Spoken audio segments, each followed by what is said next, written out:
તો ચાલો દોસ્તો વાત કરીએ ડિઝાસ્ટર મેનેજમેન્ટ સબ્જેક્ટના મોસ્ટ આઈએમપી ટોપિકોની. ચેપ્ટર વાઇઝ ટોપિકો તમને આપું છું દોસ્તો, તો જ્યારે પ્રિપેરેશન શરૂ કરો છો ત્યારે આ ટોપિકો ઉપર વિશેષ ફોકસ કરજો. તો ચાલો દોસ્તો શરૂ કરીએ ચેપ્ટર નંબર 1 થી. તો પહેલું દોસ્તો ડિઝાસ્ટરની ડેફિનેશન, ત્યારબાદ નેચરલ અને મેન મેડ ડિઝાસ્ટર વિશે તમને જે કામકાજ આપવામાં આવેલું છે એ મોસ્ટ આઈએમપી છે, ખાસ તૈયાર કરજો. એના પછી લિસ્ટ ઓફ વેરિયસ ડિઝાસ્ટર, એ પણ most IMP. Hazard, risk, capacity, આ બધાની ડેફિનેશન મોસ્ટ આઈએમપી છે. વલ્નરેબિલિટીની પણ ડેફિનેશનો, 4 ડેફિનેશન 4 માર્ક સીધું પૂછશે. પછી હઝાર્ડના ટાઈપ્સ તૈયાર કરી નાખો. Public awareness in risk reduction, એ પણ મોસ્ટ આઈએમપીની અંદર આવે છે. પછી how development may cause disasters, એ પણ મોસ્ટ આઈએમપીમાં છે.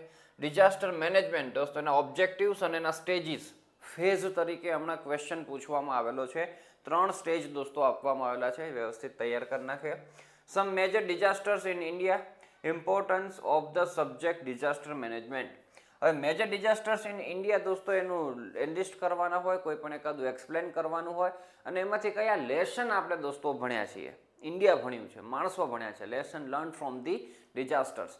તો એવી રીતના ક્વેશ્ચન બને છે. આવું જ વાત દોસ્તો છે એ સેકન્ડ લાસ્ટ ચેપ્ટરમાં પણ દોસ્તો આપણને આપવામાં આવેલી છે. તો આ દોસ્તો ખાસ આપણે તૈયાર કરીએ. ચેપ્ટર નંબર 2 ની અંદર વાત કરીએ તો ટાઈપ્સ ઓફ ડિઝાસ્ટર્સ, આ એનલિસ્ટ કરવાનું પૂછે છે. ક્લાસિફિકેશન ઓફ ડિઝાસ્ટર્સ તરીકે પૂછવામાં આવે છે. તો 5 ડિટેલની અંદર લખી નાખવાના છે.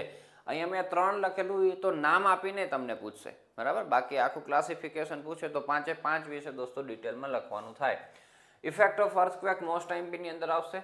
Earthquake resistant design and construction of new structure. Landslide,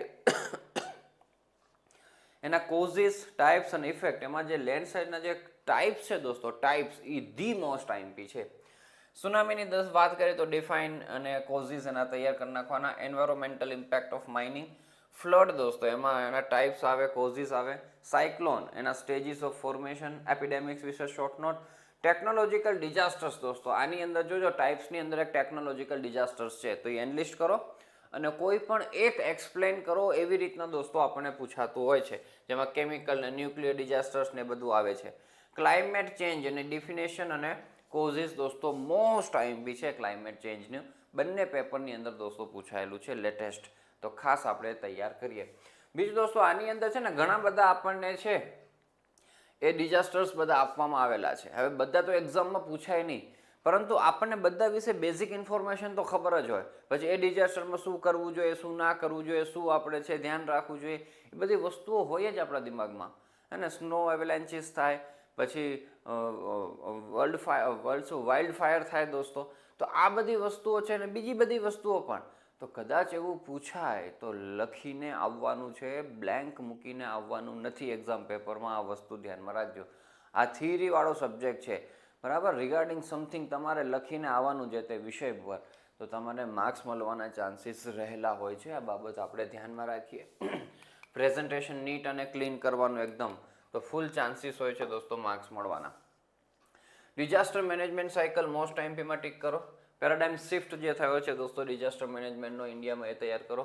national policy દોસ્તો મોસ્ટ આઈએમપી છે, ખાસ તૈયાર કરો. ડિઝાસ્ટર રિસ્ક અસેસમેન્ટ અથવા તો analysis. Early warning system most આઈએમપીમાં આવશે. ડિઝાસ્ટર કમ્યુનિકેશન આઈએમપીની અંદર છે.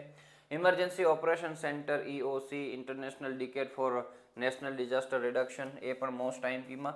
અને યોકોહામા સ્ટ્રેટેજી દોસ્તો ધી મોસ્ટ આઈએમપીની અંદર આવશે. તૈયાર કર્યા વગર એક્ઝામ દેવા ન જવાય. પછી લેન્ડ યુઝ પ્લાનિંગ પણ દોસ્તો મોસ્ટ આઈએમપીની અંદર આવશે, ખાસ તૈયાર કરો. અને earthquake resistant design and construction તમને આપવામાં આવેલું છે, એ તૈયાર કરાય. 4માં vulnerability profile of India, mega disasters of India અને લેસન લર્ન. જો આની અંદર પણ ડિઝાસ્ટર્સ આપેલા છે થોડા, તો ત્યાંથી તૈયાર કરો. ચેપ્ટર 2માંથી કંઈથી તૈયાર કરો. ડિઝાસ્ટર મેનેજમેન્ટ એક્ટ 2005 દોસ્તો મોસ્ટ આઈએમપીની અંદર ટીક કરો. પછી નેશનલ લેવલ ઇન્સ્ટિટ્યૂટની અંદર દોસ્તો NDMA નો રોલ તૈયાર કરજો. પછી NEC દોસ્તો, એ પણ મોસ્ટ આઈએમપીમાં આવશે. NDRF SDMA નો રોલ મોસ્ટ આઈએમપીમાં આવશે. National policy on disaster management, એ પણ મોસ્ટ આઈએમપી છે. રોલ ઓફ એન્જિનિયર્સ અને NGOs ઇન ડિઝાસ્ટર મેનેજમેન્ટ, વાંચી જવાનું એક વખત. ચાલો last chapter, role of information technology. તો આ ચેપ્ટર શરૂ થાય ત્યારે જે ઇન્ટ્રોડક્શન આપેલું છે એની અંદર આઈટીનું દોસ્તો છે એ તમને રોલ આપવામાં આવેલો છે, તો એ ખાસ તૈયાર કરો. પછી આ બધું મોસ્ટ આઈએમપી છે. છેલ્લાને બાદ કરતા દોસ્તો રિમોટ સેન્સિંગની એપ્લિકેશન, જીપીએસની એપ્લિકેશન, જીઆઈએસની એપ્લિકેશન અને સ્ટ્રક્ચરલ મિટિગેશન.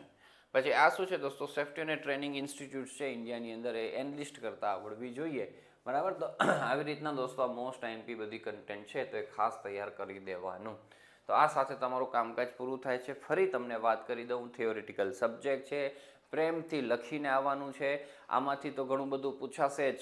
2-4 ક્વેશ્ચનો જે નવા પૂછાયા હોય દોસ્તો, તો એના વિશે પણ તમારે લખીને આવવાનું છે. બ્લેન્ક કોઈ મૂકવાનું નથી. નીટ એન્ડ ક્લીન પ્રેઝન્ટેશન કરવાનું છે. પોઈન્ટ વાઇઝ તમારે બધા આન્સર્સ લખવાના થાય, બ્લેક અને બ્લુ બોલ પેનનો ઉપયોગ કરીને. તો આ નાની નાની વસ્તુઓ ધ્યાનમાં રાખશો તો પ્રેઝન્ટેશન નેક્સ્ટ લેવલનું થશે અને માર્ક્સ પણ તમને દોસ્તો નેક્સ્ટ લેવલના આવશે અને એવા માર્ક્સ તમે પ્રાપ્ત કરી શકો એવી શુભેચ્છાઓ અને શુભકામનાઓ સાથે આ વિડીયોની કરીએ આપણે સમાપ્તિ. Thank you so much.